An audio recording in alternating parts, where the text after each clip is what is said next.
Heartbreaking, Doc Willie Ong lumalaban sa malubhang cancer.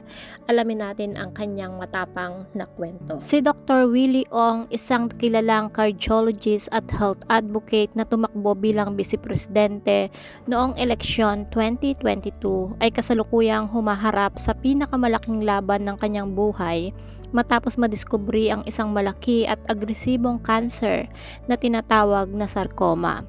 Sa kanyang SOCMED post noong Sabado, inihayag ni Ong ang kanyang kalagayan at ang kasalukuyang pagsasailalim sa chemotherapy. Ayon nga kay Ong, natagpuan ng mga doktor ang isang tumor na may sukat na 16 by 13 by 12 cm sa kanyang abdomen.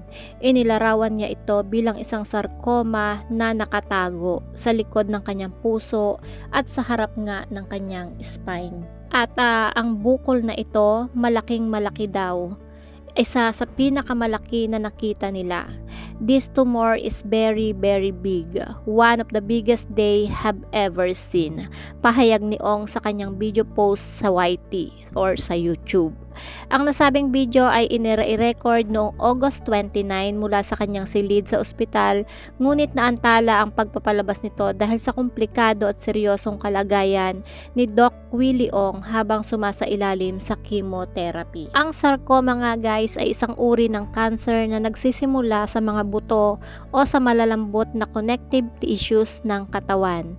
Ayon kay Ong, unang naramdaman niya ang mga sintomas noong April 2023 habang nasa mga medical missions. Nakaramdam siya ng matinding pagkapagod, hirap sa paghinga at paglunok. Nung una, inakala niya itong bahagi lamang ng pagtanda. Pagsapit nga daw guys ng October 2023, nagsimula siyang makaranas ng pananakit ng likod na umabot hanggang sa itaas ng kanyang spine. Dahil dito, nahirapan siyang matulog ng flat. Sa buwan ng Agosto, lalong tumindi ang sakit sa kanyang likod. Pinakamasakit sa buhay ko, 10 out of 10. Iiyak ka. Buong gabi walang tulog. Worst pain of my life. 10 out of 10, you will cry out in pain. The whole night you won't be able to sleep. Inalala nga ito ni Doc Willie Ong. Agad nga daw siyang dinala sa ospital at doon ay nakumpirma ang kanyang kondisyon, isang napakabihirang uri ng cancer na matindi at malaki. Patuloy na nakikipaglaban si Dr. Willie Ong sa kanyang sakit at nananatiling positibo sa kabila ng hirap na nararanasan. Maraming netizen at mga taga-suporta ang nagpadala ng kanilang panalangin at suporta para sa kanyang paggaling. Sa kabila ng kanyang kalagayan, nananatiling inspirasyon si Doc Ong sa maraming Pilipino dahil sa kanyang dedikasyon sa pagbibigay ng kaalaman at tulong sa mga nangangailangan. Doc Willie, laban lang po, gagaling, basta pray lang, nandyan si Lord na nagbabantay. Di kanya pababayaan, walang imposible sa ating Panginoon.